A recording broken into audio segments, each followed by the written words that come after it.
Hello everyone, welcome to my channel sections 3। आज मैं आप लोगों के साथ शेयर करने वाला हूँ क्लास 7 एनसीईआरटी हिस्ट्री की चैप्टर 3 दिल्ली के सुल्तान। बहुत ही इम्पोर्टेंट चैप्टर है। आप थोड़ा ध्यान से समझने की कोशिश कीजिएगा और नोट डाउन कर लीजिएगा अपनी नोटबुक में। मैंने जितने भी इम्पोर्टेंट पॉइंट हैं सब नोट डाउन कर रखे हैं। ये मैंने जो नोट्स है अपनी सीटेट के एग्ज़ाम प्रिपरेशन के टाइम में बनाया था और इससे मुझे बहुत ही ज़्यादा हेल्प मिला था। तो आई होप कि आप लोगों को भी हेल्प मिलेगा। अगर वीडियो आप लोगों को पसंद आए तो वीडियो को लाइक करना और मेरे चैनल को सब्सक्राइब करना और ज़्यादा से ज़्यादा लोगों के साथ शेयर करना। तो देखिए, यहाँ दिल्ली के सुल्तान चैप्टर है। मैंने पिछले 2 चैप्टर का वीडियो डाल रखा है यूट्यूब पे, अपलोड कर रखा है अपने इसी चैनल पे, तो आप वहाँ से देख सकते हैं मेरे नोट्स। तो चलिए चैप्टर शुरू करते हैं। दिल्ली के सुल्तान। तोमर को चौहान अजमेर के चौहानों ने परास्त किया था 12वीं सदी में। चौहान को ही चाहमान भी कहा जाता है। दिल्ली व्यापार का केंद्र हुआ करता था। दहलीवाल सिक्के ढाले जाते थे। 13वीं सदी में दिल्ली सल्तनत स्थापित हुआ था। तारीख एक वचन में होता था और तवारीख बहुवचन में कहलाता था। फारसी था ये। अब देखो यहाँ पे है दिल्ली के सुल्तानों का लिस्ट दिया हुआ है एक पूरा एनसीईआरटी में।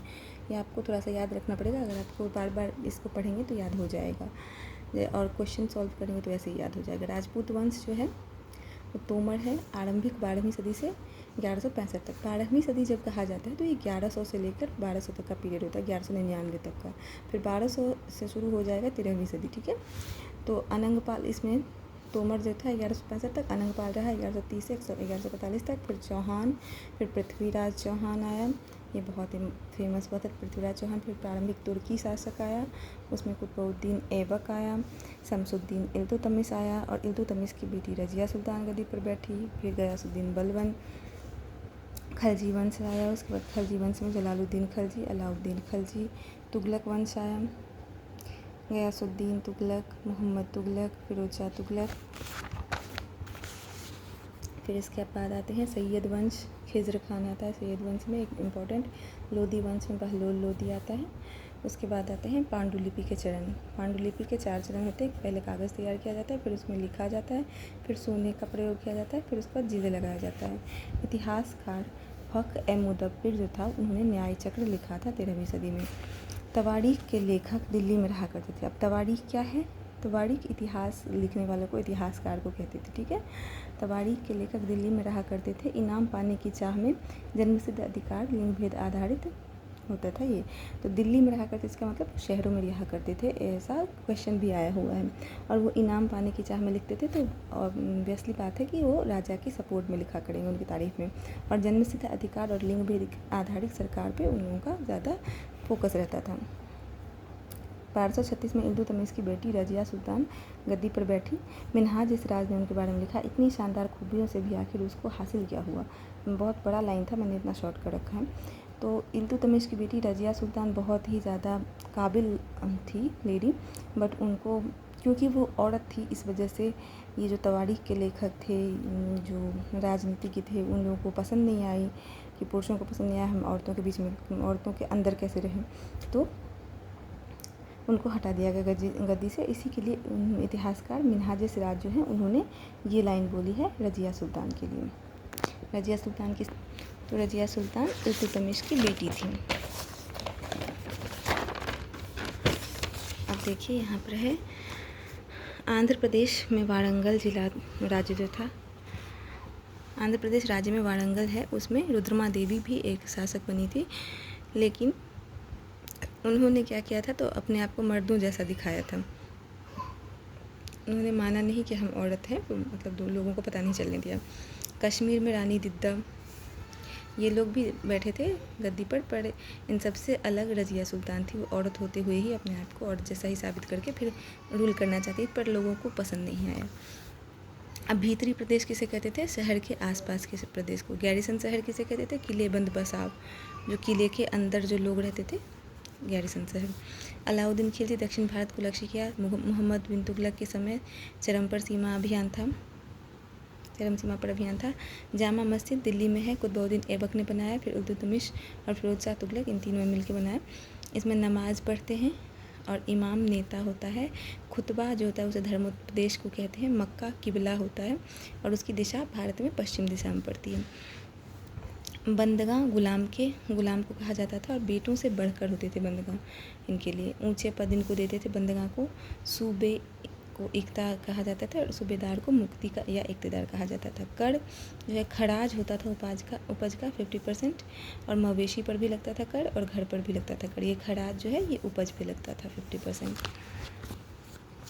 अब है इब्न बतूता अफ्रीकी देश मोरक्को से 14वीं सदी में मोहम्मद बिन तुगलक के समय में भारत आया था 1333 में। ये यात्री था अफ्रीकी देश मोरक्को से 14वीं सदी में मोहम्मद बिन तुगलक के समय में भारत आया था। चंगेज़ खान 1219 में उत्तर पूर्वी ईरान ट्रांस ऑक्सियाना उज़्बेकिस्तान से आया था। ये मंगोल का था। अलाउद्दीन खिलजी और मोहम्मद तुगलक के बीच में एक वो दिया हुआ है कंपैरिजन, वो ऐसे ही NCERT में दिया हुआ था, मैंने नोट डाउन कर लिया। तो अलाउद्दीन खिलजी 1302 और 1303 में 2 बार दिल्ली पर हमला किया और मोहम्मद बिन तुगलक ने प्रारंभिक वर्षों में मंगोल सेना को परास्त कर ट्रांस ऑक्सियाना पर हमला किया। ये सीरी बनाया, इसने दिल्ली ये कोहना खाली करवाया। दौलताबाद नई राजधानी किसने बसाया? मोहम्मद तुगलक ने। पेट भरने के लिए गंगा यमुना खेती पर 50% कर लगा। अलाउद्दीन खिलजी ने अतिरिक्त कर इलाके से खाद्यान्न इकट्ठा किया और अकाल पड़ गया। ये बहुत ज़्यादा कर लेता था तो उससे अकाल पड़ गया। और वेतन कीमत नियंत्रण इसने किया था, इसने भी वेतन दिया और टोकन चलाया था। इसका टोकन जो है ना वो बहुत ही असफल रहा था और इसका सारे प्रयास जो है वो सफल रहे थे। अब है शेर शाह सूरी, ये हमारे यहाँ के थे बिहार के। 1540 से 1545 बिहार चाचा के प्रबंधक थे, ये पहले बिहार में थे। हुमायूं जो था बाबर का बेटा हुमायूं जो हुआ था उसको 1530 से 40 में और 55 से 56 में 2 बार हराया था और दिल्ली पर अपना राजवंश स्थापित किया था। 15 वर्ष तक शासन किया था इन्होंने। अब ये जो है वो वर्ल्ड के कॉन्सेप्ट में जो दिया रहता था उसको मैंने नोट डाउन किया। 3 श्रेणी होती थी, प्रार्थना, युद्ध और खेती। नाइट योद्धा को कहते थे, क्रूसेड धर्म युद्ध, ईसाई धर्म के बारे में ये सब था। चैप्टर 3 ख़त्म होता है और चैप्टर 4 मुग़ल साम्राज्य। आज मैं आपको यही 2 चैप्टर बता पाऊँगी, उसके बाद में अगले वीडियो में अपलोड करूँगी, ठीक है। तो मध्यकाल में मुग़ल साम्राज्य था। मुग़ल की माता जो थी वो मंगोल शासक चंगेज़ खान से रिलेटेड थी, वो चीन और मध्य एशिया से थी। लेकिन इन्होंने जो है ना चंगेज़ खान और मंगोल शासकों ने बहुत ज़्यादा नरसंहार किया था। और पिता की तरफ से ये तैमूर से थे जो जिनकी मृत्यु 1404 में हुई थी और ईरान, इराक व तुर्की के शासक थे वो।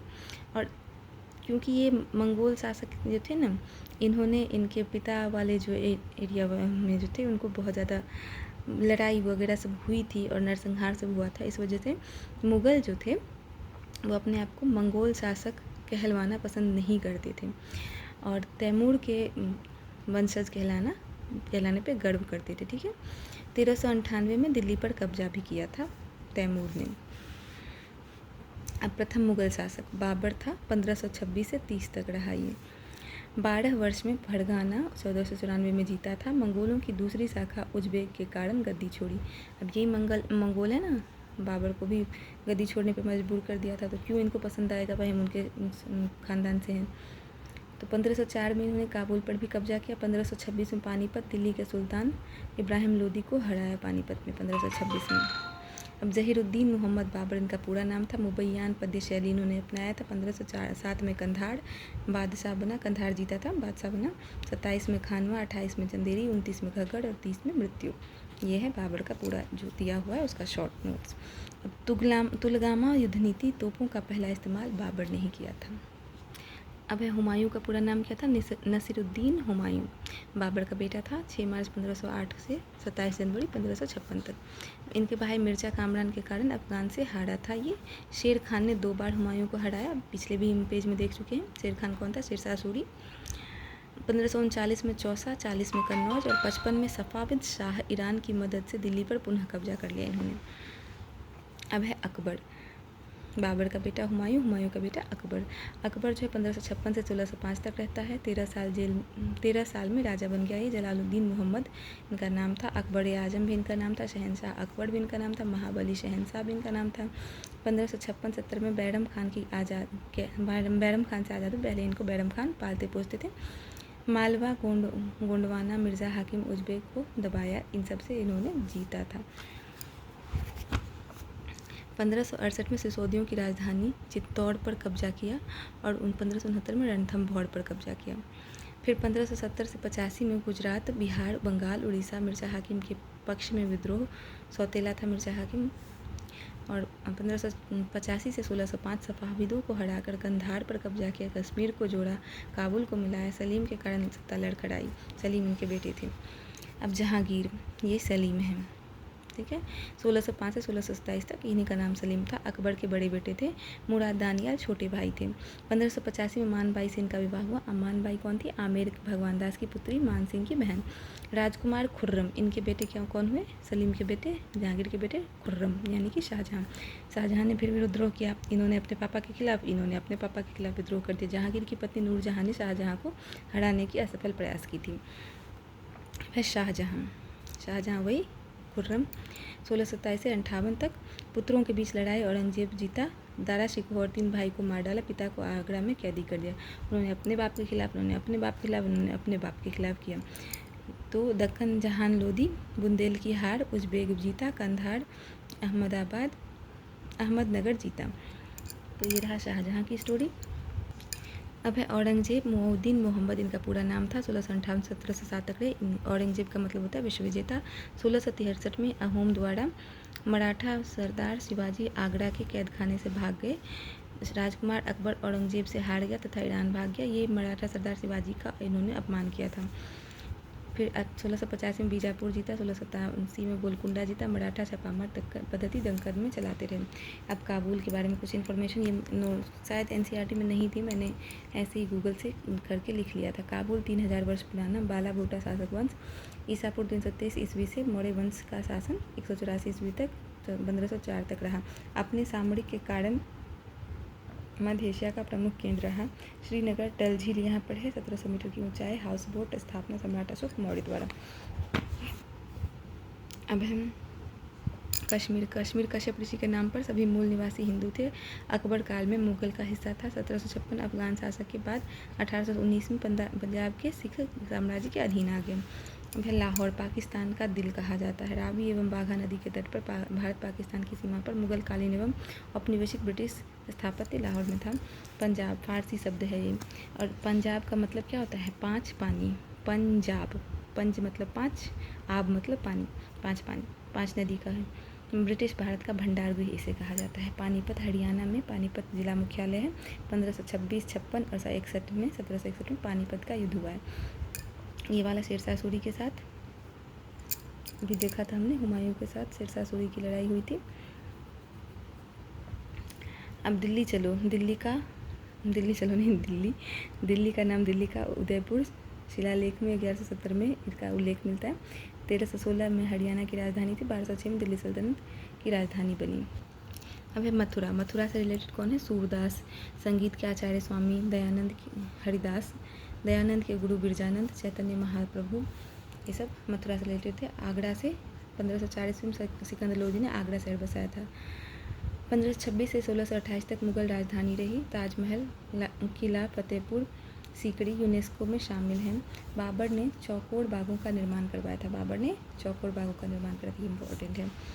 फतेहपुर सीकरी 1571 में जलालुद्दीन अकबर ने बसाया था। आगरा जिला का नगरपालिका बोर्ड 1571 से 85 तक मुगल राजधानी रहा था। सीकरवा राजपूत की रियासत की राजधानी, ये भी इम्पोर्टेंट है, अकबर ने बसाया था।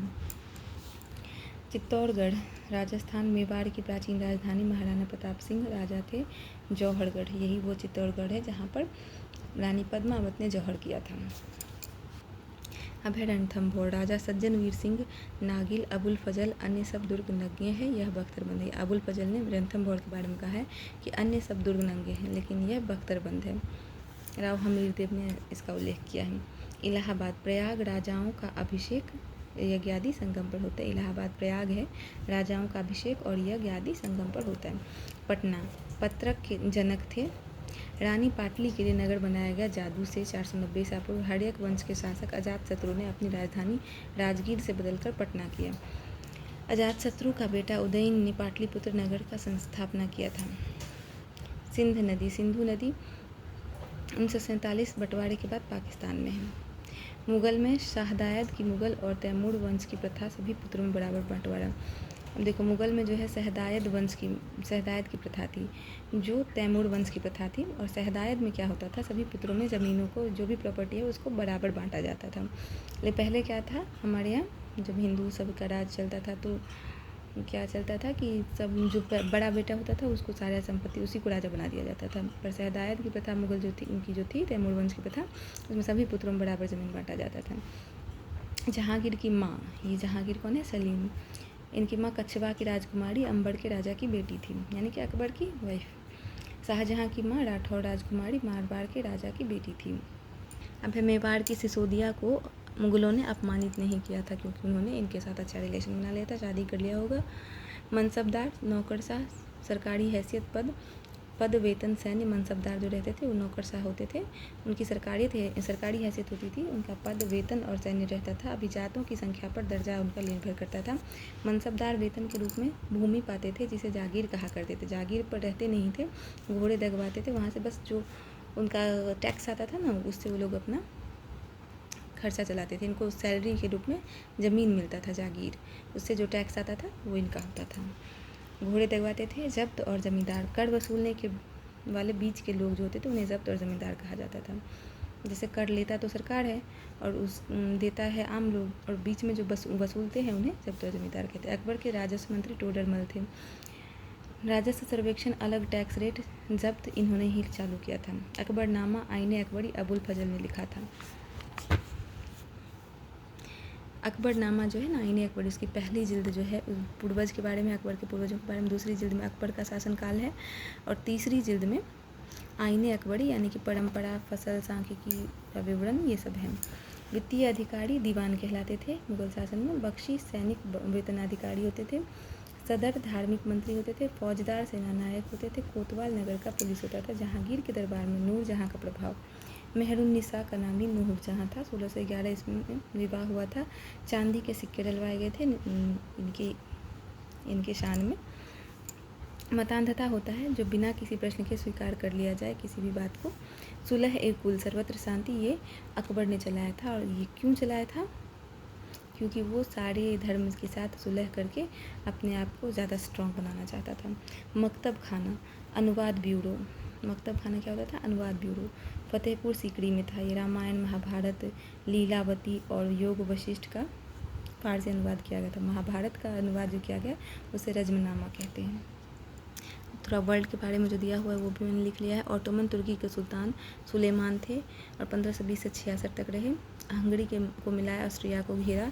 अल कानूनी विधि निर्माता कहा जाता था। इंग्लैंड रानी एलिजाबेथ 1558 से 1603 तक रही। ईरान सफाविद शाह अब्बास 1588 से 1629 तक रहे। इसी सफाविद शाह के मदद से तो वो बाबर जो था, बाबर नहीं, हुमायूं फिर से शासन में आ गया था। रूस, इवान फोर्थ बेसलिएविच जो 1530 से 1584 तक इवान द टेरिबल कहा जाता था, ये रूस में राजा रहा था। अब देखिए ये सारी चीज़ें तो हमने पढ़ ली। यहाँ पे होता है चैप्टर कौन सा था, चैप्टर 4 शायद, ये ख़त्म हो रहा है। इसके बाद वीडियो बहुत ही ज़्यादा लंबा हो चुका है, तो आगे का चैप्टर मैं बाद में करवाऊँगी। आप ये जान लीजिए कि रानी एलिजाबेथ जो थी, इंग्लैंड की रानी, 1558 से 1603 तक, इन्हीं के शासनकाल में अंग्रेज़ जो है वो भारत में आ गए थे अपना सिक्का जमाने। तो अध्याय 4 ख़त्म हो जाता है, और यहाँ पे 5 जो है ये मैं आपको दूसरे वीडियो में बताऊँगी। ठीक है, अभी तक के लिए इतना ही। आप मेरे वीडियो को लाइक करना अगर वीडियो पसंद आए तो, और वीडियो में एंड तक बने रहने के लिए थैंक यू सो मच। अपनी सीटेट की प्रिपरेशन बहुत अच्छे से करना है, इस बार बहुत अच्छे नंबरों से पास होना है। ठीक है।